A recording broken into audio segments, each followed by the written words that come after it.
We are families, we are caregivers, we are parents to children with disabilities and medical complexities.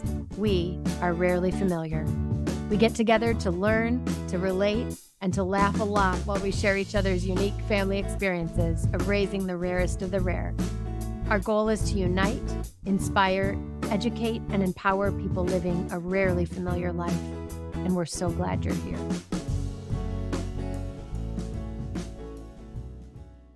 Hi, welcome to Rarely Familiar. This is Jen here with my friends Tram and Haley, where we dig into the realities of raising the rarest of the rare. Today, we're going to get familiar with plane travel and share our personal tips and tricks to make this mode of transportation feasible for those wanting or needing to travel via plane. Hello. Hi. Hi, how are you two?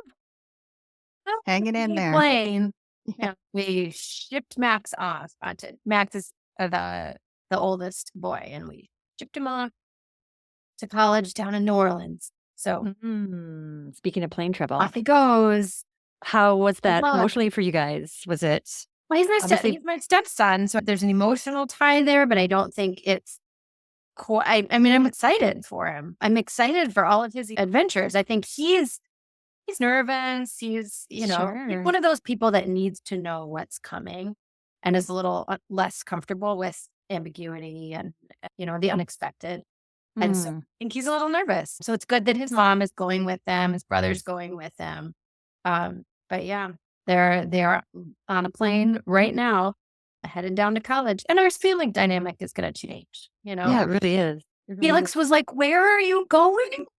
Aw, yeah. Well, thank goodness for FaceTime and these formats where I we can know, see each yeah. other. I mean, what a different time this is. When we were in college, we were off. They left us, and we were, I know.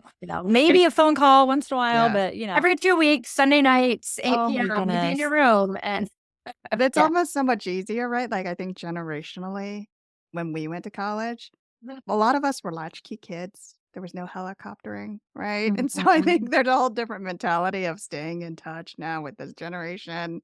So it is sort of amazing how different it is. Well, for all even these though we're kids. doing this and we're Yeah. able, we're doing it over Zoom, so we can see each other. There's a big level of connection there I that know. we didn't grow up with. Jen, you had a really big win this week. Why I don't you tell the did have a audience? big win. So I have been pushing Costco out in St. Louis Park, where we shop, to get a Carolyn's cart because I had a nightmare experience, and I just rejoined Costco. And I was there with Julian, and it was so difficult. I had his stroller that he was in, and I had bags hanging off of it, and then I didn't have enough space, so I had a cart that I was pulling with my arm behind me, and nobody was helping me. I mean, did I ask for help? No, but I just thought, it was like that kind of, are you kidding me? This is so hard. I can't do this again. So on my way out, I saw this comments box, and I wrote down, can you please consider getting a Carolyn's cart? And here's my number, call me. And they actually followed up with me, and we went through a series of email exchanges. I shared photos, talked about this as a great resource. So basically, the Carolyn's cart is like a grocery cart, but forward facing is a chair where you have straps so you can put your child who is unable to walk or unable to behave or whatever, or your elderly An adult, right? Mhm. adult It's- friend, yeah. family member. And it just makes it possible. And it just took a long time of pushing and advocating. And I just got the email, and they said, we've got it here. It's ready to go. Come try it out. So I took Julian there last week, and we got in there, and it was exciting. He thinks it's kind of like going on a ride. His arms are up in the air, like, I'm on a roller coaster. Yeah. I went shopping. And it was interesting because people looked at me like, oh, what's this? This is a new thing. Yeah. These people shop there all the time. They're like, what is this? When I'm in line checking out, a woman next to me comes up to me and she says, is that a Carolyn's cart? And I said, it is. She goes, oh my God, I have a disabled 9-year-old and I can't go shopping with him. And I had no idea they had one. And I said, well, they didn't until, it just came out this week. So she was so happy. And so my push for it, obviously it wasn't just for myself, but to see instantly that somebody else is going to benefit from it was awesome. So that was my big win for the week.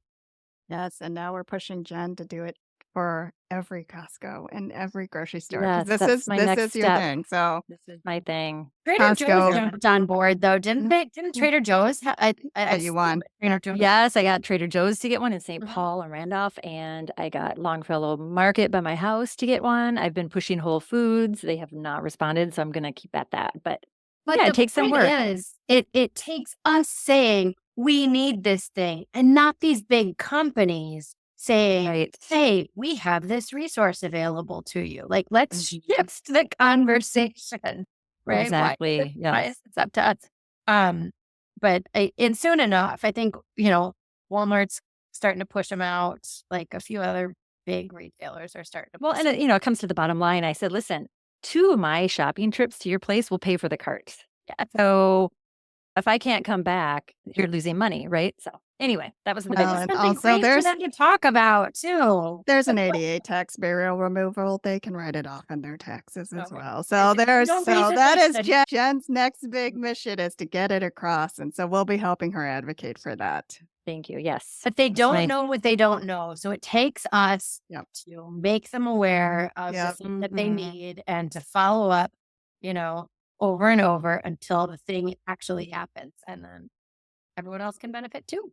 right. Speaking of you don't know until you know, that is kind of our focus today because we know that a lot of people travel by car and we know a lot of people travel by plane, but traveling by plane with a kiddo like ours is a lot harder. And so we want to make it easier for you and give you a bunch of tips and tricks and real life personal experiences of traveling for fun, for work, for business, health related, Necessity. Yes. necessity, family. So I will just share this. I just got back from Iceland and I may have mentioned it on a prior podcast episode, but my mother's partner gifted her for her 80th birthday a trip to Iceland. And he said to me, what does she want for her 80th? And I said, she wants to go to Iceland. It's on her bucket list. So he said, let's go to Iceland. He decided to help us pay for it and live vicariously through our stories and photos. And so he didn't join us. But my mother took me and my boys and my sister, and we just had this fantastic time. And leading up to it, I was very nervous because I've never been on an international flight with Julian. And really, the only time I've flown with Julian is domestically to Colorado or very short flights. So the anticipation was stressful. And I felt like I learned so much from both of you for how to prepare because you both have done it more than I have. And so we want to really dig into what do we need to do? So, what do you guys think of? What's the first thing? Like, because Trum, you're the master of Tram was my copy and list. inspiration to be able to do it. She's like, you can. I know. Well, and I think, right, it's all out of, like we said, necessity. We want to Necessity. see our families. We want to take them to places, or maybe we have somebody who's going on a make-a-wish. It's all a lot of work, but it is a lot of preparation. And I will say, prior to this, I think the other reason is I used to travel internationally and domestically for work all the time. So I already accrued a big tips and tricks list from doing it for work all the time. It's these joyful moments that we want to give our kids. And so we have a lot of listy items. I think we're going to go around and just list off like some of our top 3 or 4 items that I think have worked really well. So we'll put them all in our show notes. So don't feel like you have to rewind. They'll be there for you. So I think we're ready to go because this is a big topic. Yeah, it's going to be loaded with links and things for you all to reference. So Jen, since you were fresh from an international trip, why don't you tell us what worked well for you? Because you had some ups and downs. Yeah, I see. I think it doesn't have to be international for this particular topic. So I would say that the resource called TSA Cares, which is available through most airports. I don't think every airport, definitely not international airports, but in Minneapolis, I set it up at least 72 hours in advance. There's also an online form. And an individual met us at the airport, actually met us at the front door. However, I think it's set up where their goal is to get you through security. But our guy was like door to door. So he met us at the front entrance, helped us through the check-in, through security, and to our gate. And so I think perhaps he went above and beyond. I don't know if you guys have had that experience before, but they really try to make it easier because we're traveling with medication, we're traveling with wheelchairs, we're traveling with oxygen or whatever we need. And so It's really hard to go You're through traveling with a security. Julian. That might be combobulated. He could be running through the security. I mean, he did that once before. So They're it's just, specially trained to help you get through security yes. safely, quickly, without much issue, and get you on your way to your gate. Yes. Right. And every It was airport is amazing. not equal. So it Mhm. is only in the US and it is different at every airport.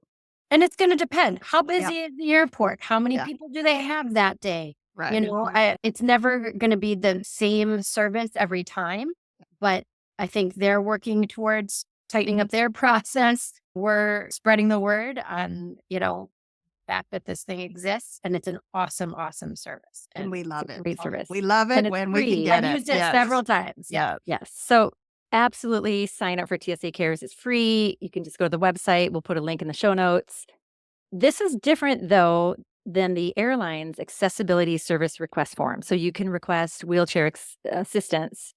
But whatever you need on your flight with the airline, this is a form you fill out when you're purchasing your ticket, basically. You add this on with the airline. So this is a second thing you can do. Mhm. And it's very helpful. And they let you board early. They let you get situated. I know, Trum, you guys have to use a special wheelchair for the aisle, right? Can you speak a Right. little bit about that? How do people Yeah. set that up? So Sadie's really low muscle tone. So we always will have to travel with some kind of a wheelchair for her. And our wheelchair doesn't fit through the aisle of the plane. So we actually also sign up for aisle service. And sadly, I also have to bring a car seat for her because she's so wobbly.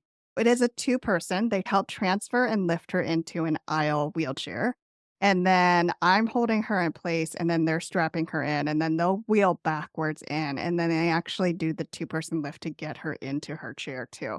So I will say we just used that for the first time because she's getting so much bigger. And so I will say that was a godsend. I just felt so much safer than me trying to carry her. In the past, I used to use like a carrier type, right? When she was small enough to fit into like a baby wearing mechanism.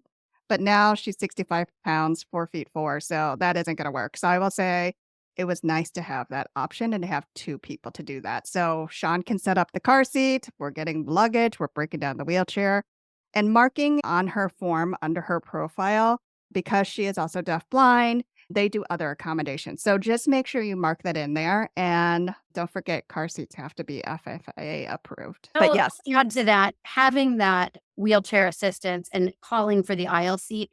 I recently traveled alone domestically to a conference about Felix's condition down at Texas Medical Center.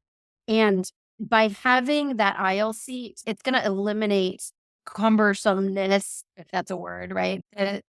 Having to carry the bags and carry him and, take things off the wheelchair.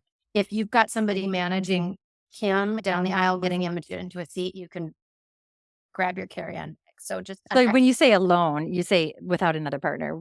You went with Felix, though. He went with you. I went by myself with Felix.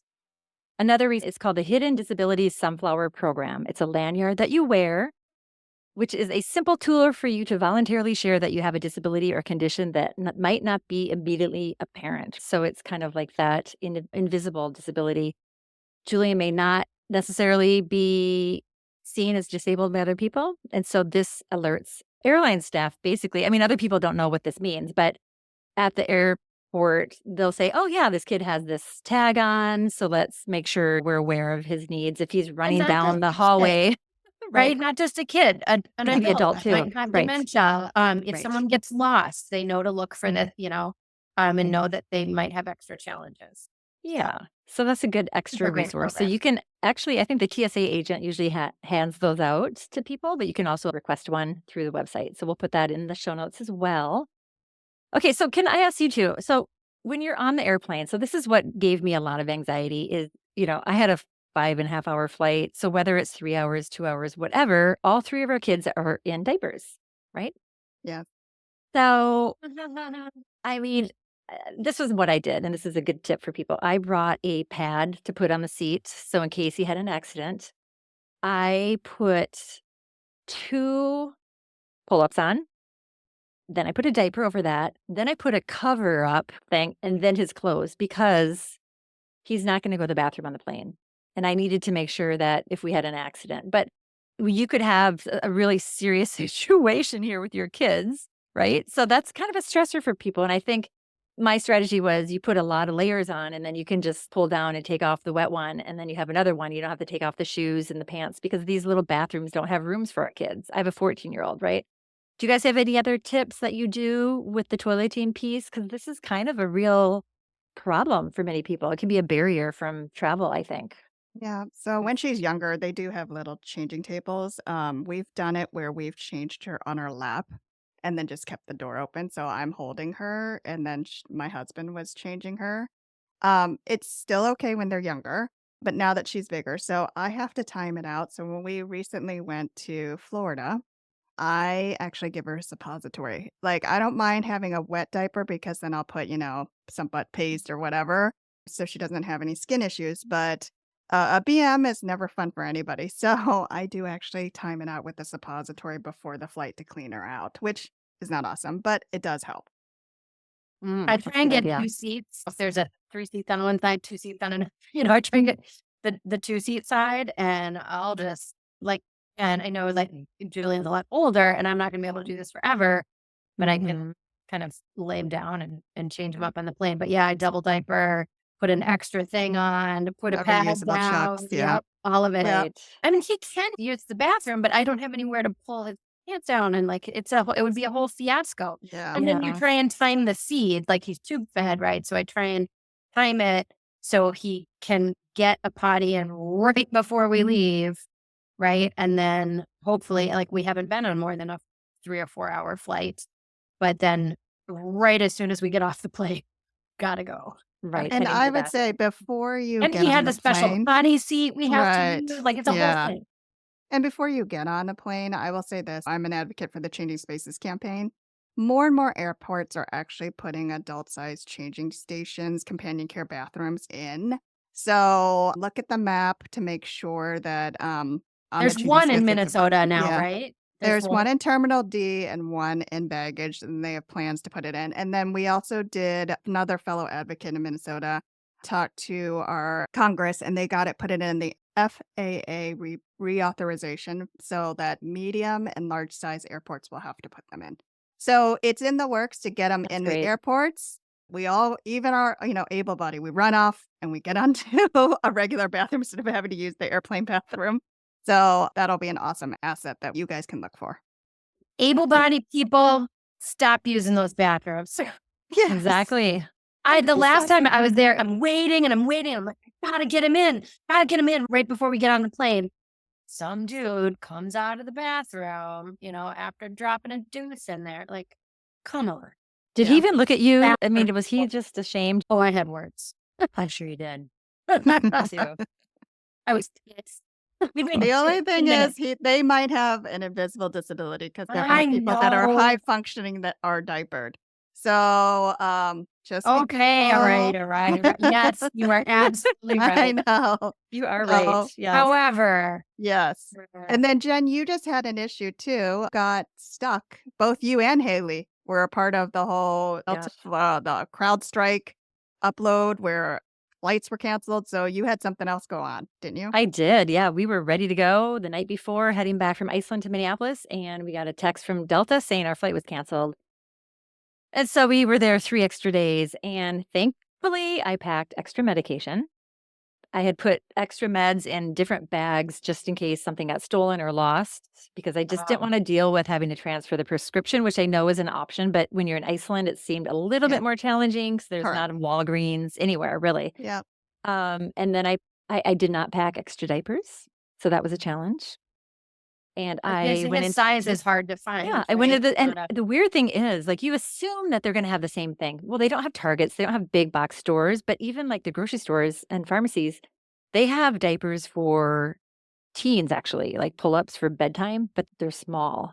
So they hardly fit him, and they don't have diapers for adults. They don't have what And at we the have. pharmacy level, yeah. I was like, "Wow." So it was like, is this a prescription deal? People are embarrassed to, buy it in public. I don't know, but there was nothing. So I really struggled. I was changing clothes, washing clothes. So I would say pack for the unexpected, extra clothes, extra diapers for sure. I have a plan. But the funny thing is that when they rescheduled us, because it's kind of automated, they put Julian on a flight back to Minneapolis via New York City for a 4-hour layover by himself. So clearly there was a disconnect between the accessibility form that I filled out in Minneapolis and the information going from Iceland back. So that was fun. So we worked it out. But yeah, so that was definitely something to be aware of. Packing a little bit extra for the unexpected. And speaking of Well, packing, like bags, Yeah. do you guys want to talk about bags? Oh, wait, This so- is a really important resource. Well, Before that one. well, I think knowing that you can bring as many bags for medical supplies as you need to, right? That is a right. That is the law. So if you get a gate agent or, somebody at the desk that's not really aware, you're like, it's the law. I get to bring this. Right. I get to Right. bring this bag. They're like, oh, okay. So know that you have that right. And just make sure everything in that bag is truly a medical supply. And so I recently traveled with Felix, like I said, to Houston, and I had a manual wheelchair. I had a power wheelchair. We had a couple carry-ons, 2 big bags. I got into the airport and was like literally stuck. After, we got into the airport, I couldn't even get myself up to the ticketing agent, to check our bags because I realized like, okay, I got in. I'm like managing Felix with the power chair, which is its own thing. But you only have 2 hands. You found I out. only have 2 hands, and I just kind of sat there. I was like, help, God. help, and I just didn't have a way to carry all of this stuff myself. And had I planned it out, like yes, I should have gone in first, found a cart, brought it back out, done the whole, and been able to. But I couldn't even get up to the gate without somebody helping me. Right. And so thank God for nice people that see me struggling, with 2 wheelchairs and 5 bags. But we did it and we got up. And once I was able to check the bags in, then we're okay. We can manage it. By then the TSA cares person is there. But, sometimes just getting from the curb to the ticketing booth, it is So a Haley, lot of- did you Yeah. check the power chair at the desk? I did. I talked to our mobility rep for somebody that supplies all of our equipment about how to travel with the power chair. And you had to say if it was a wet or dry cell battery, and you had to give all the dimensions. So you have to make sure you measure your chair. They need to know how much it weighs. They need to know the dimensions of it. They need to know what the battery is. You have to disconnect the battery. And thank God for this woman at Delta. She was amazing. I was going to check it, and put it on the belt to go under the belly of the plane. And she goes, my cousin has spina bifida. She's like, I would never do that. But she's like, you gate check this. We are gate checking this. And I was like, well, how do they even get it? She's like, they have an elevator. They will bring it right down. And Oh, so interesting, yeah. we had wrapped the whole wheelchair. And so we ended up using the accessibility people, the TSA care people, to manually push the power chair, Felix is in the manual chair, through security and everything. And then we gate checked it. That was the best thing that we did. So I had his manual chair as a backup because you never know what's going to happen with the power chair. That thing is 300 pounds. This was the first time we did it. And it was doable. And we wrapped it. We took one of those little cellophane things and wrapped all around the outside of it and just made sure everything was disconnected and nothing was going to get lost in the shuffle. And we were able to do it. And it did. It came right up just like strollers and everything else when you get off the plane. So it worked beautifully. But I did plan ahead and prepare, and I needed help. I needed those people. I needed to have TSA cares. I needed to have the Delta actually subcontracts a special accessibility group to help out. And they helped me through. And so for us, it worked out really well. It can be done. 2 wheelchairs, 6 bags. We did it. Just make sure you By also myself. take pictures, because then if there are any issues, then you can make. We did that So, too. yes. That was advice of New Motion. Yep. They could take pictures in case anything happens. Tram, do you want to So- talk about DMEs? Yep. I will say for me, if we go anywhere. So if Sadie goes to respite care, or we go on a domestic trip or on the road, I use the same thing. So I found a template online that pretty much is a packing list that anybody can use with like clothes, shoes, nail clippers, hairbrushes. And then I just added a column in for all of her medications, and all of her equipment. So I check it before we leave. I lay everything out, and then I also check it when we come home because I've forgotten. Now, my plan sounds awesome in theory, but don't get me wrong, I have forgotten her meds on the counter. I have done all kinds of things. So the other thing I would recommend is have someone else double check your necessities before you leave. Mhm. It's sort of like your passport, your ID, so just check that. Um, the other big thing that I did recently that worked really well when we went to Florida in spring break was we had a friend. I had found out through the DMEs, which is your durable medical equipment company. So we have all of her formula, her feeding tube equipment sent to us, right? So the supplier, actually, I talked to them and they said, yes, we can ship it separately. So let's say you get 3 boxes of formula, we can send one down to wherever you're going. And so I did do this in advance. Now, the beauty of it was because I had a friend who lives in Florida and was meeting us. So if you're going to visit family or friends and they can accept the shipments, send everything you can. So I sent her formula, which is super heavy. Yeah. And then I sent her diapers. Those are so bulky. So I sent the bigger things down ahead of time, all of her feeding bags. And then, of course, I keep some just in case we get delayed in our bag. So But you could have it to a hotel too, or your destination if there's somebody there to receive yeah. it, because we don't all have if friends where we're traveling, yes, right? correct. So if your okay. hotel or if you're staying at an Airbnb and the host will accept the shipments, then yes, so contact them. But that was free. So the DME sent it down for free. I didn't have to pay anything extra. The other thing that I have forgotten, and this was sort of crazy. So Sadie has a feeding machine pump. I forgot the electrical cord one time. Thank God for social media. I was on a feeding tube network nationwide and I posted because I was in a panic, like, oh my gosh, we only get pretty much 24 hours. So I had posted on a website, does anybody live close by that they would be willing to share? Or do they know a company close by? And someone answered those prayers. So sometimes if you can find the local social network group for, we have a disabled community Facebook support group site, we have a feeding group, whatever. So I would say that was the other backup plan that I had because I have forgotten, like I said, almost everything. So another complex needs family was able to provide you with a cord. Yeah, they even gave me they're Wow. like, "We even have the machine, we're not using it anymore if you wanna borrow it," and then Oh that my way, gosh. so I was like, "Thank That's goodness I came amazing. and Power to picked the it up." community. Yeah. Yep, so that's where I was like, "Social media, thank you." Yeah. Um, so something else that has happened to me is, Sadie has gotten sick, and we had to go over to Switzerland and because my father-in-law's ashes were getting spread, so my mother-in-law paid for our trip to go over there. Sadie actually got sick. And so, one thing I would say is thankfully, I looked ahead of time. Your health insurance. So, if you have private health insurance, most of the plans have an international plan if you look. And then I went ahead and looked at the hospital locations from where we were staying. So, I knew that if they had that specialty there at the hospital. So, I mapped it out in advance. And even when I go to Florida, I'll be like, oh, they have a children's hospital close by. And then I pick that destination. um, but I would say the other thing that has been really helpful too is I was hoping to buy travel insurance for her. But because she has pre-existing conditions, the agent said the one thing that you should buy is repatriation. So let's say something bad happens. So Jen, in your case, the repatriation would have paid for any expenses that would have been incurred to get you back over here. So I think you probably paid a fee to get back over here earlier. They would have covered that cost. So repatriation insurance, now this is years ago. So that was when she was 2, she's 9. So obviously the rates have probably gone up, but I think it was $30 a person.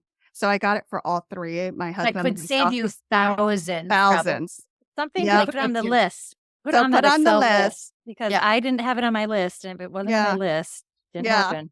And then who knew that CrowdStrike and all that would cause so many issues for Delta. So the other thing for your health insurance, sorry, I'm going to go back. Medicaid, if you are on straight Medicaid, please just be aware that it does not cover you state to state. So something to be aware of is just knowing that in advance. If you are going to another country, I have all of her meds and her conditions translated into Yeah. that language. that would occur. And then something to note, right? We take for granted free Wi-Fi in our hospitals. They don't have free Wi-Fi in those other hospitals, so we were stuck not being able to speak the language, and thankfully, we had purchased the international plan on our phones, so we could use Google Translate. We did that Um, too in Iceland. We purchased, Yeah. I think AT&T, it charged $12 a day And it was invaluable because the Yeah. GPS, we would have been lost. So it was so Yes. helpful to make calls, emergencies, things like that. So definitely add the international plan to your phone. It is worth So it. I want to go back to what Tram was saying, and I'm not 100% clear on this. You said that if you have MA, if you're just on straight MA, right? You're saying that doesn't travel state to state. So if we happen to have been on straight MA, which we have had to do at certain points in our life, and I was traveling down to Texas for this conference with Felix, and we needed help. So Medicaid does Okay. not go state to state. Huh? So just know that you might need to just look that up, make sure that you have coverage, or and if you don't, I think you we should might do a have that follow-up on issue. this because I So we'll want to. do a follow-up, but so when you're older, so they talk about this all the time. So when you go on Medicare, it does not transfer state to state. And so that's one of the big things is you buy a supplemental. And so since my mother lives with me and I've had to look at it for her, you buy a supplemental policy that will cover you state to state. And then same, it does not get covered out of country. So in Mexico, it would have never covered it because, right, they do state, the state pays it out to everybody in the state and they have deals, blah, blah, blah. So we can talk further about it. And so Insurance. if I'm misspeaking, just be cognizant of your insurance policies when traveling is what I should say. So I'm not the guru. Just be aware of some of those things, right? That's good to be aware. It's preparing for the worst and hoping for the best. And I think we all know that, right? Like we all That's want what you we to do go on every day, vacation. all the time. So, right? Right, exactly. So we want everybody to enjoy their best life. And, I was sweating so bad, like getting her on all the, our flight when we last went. And I'm sure you are all the same thing, right? Like we're full of sweat and Oh, it's God, just to think I've trying to got get any to of a these. seat. But then when we get there and you get to see the beauty that the world is about, you're like, thank God I did it. And so then I'm on that high and I'm ready to plan my next trip before I have to think about the stress. And seeing how Sadie is in the water and, Yes. like just feeling of like smelling the different smells of the ocean air and Right. wherever you happen to be and just seeing different things and hearing different things. That is so good for our kids and the development and just experiencing it in a little different way. Right. But Yeah. it's still something new and different. And it's so good for everybody. Right. So Yeah, do I we agree. do we agree Yes. it's worth it? Oh my goodness. I mean, the trip for Julian going to Iceland and just seeing him out at the ocean and on the trails in the beauty of the country, it was all worth it, all the extra work. And not that the trip itself was easy because, when you got a child who's got special needs, there was this sense of he's so vulnerable. I need to keep him safe and that constant vigilance, but it still was worth it. And if you have these opportunities, and I know I want to make sure to state this is I know we can't all go to Iceland. I know we can't all go on fun trips and we don't have the resources, but sometimes we have to. And, we just want to make you more prepared to get on that plane. It's not so overwhelming. So if anybody has ideas on their tips and tricks, we'd love to hear them as well. One resource I will say for people who do love to travel that I Yes. follow, and he actually is great because he does this full time, is called Curb Free Corey. And he's traveled internationally. I've learned so many tips and tricks from him. He advocates for accessible tourism. So we'll put that in our show notes as well. If you liked today's topic or have comments, questions, or thoughts on what else you would like us to cover, please visit rarelyfamiliar.com or connect with us on all the social channels.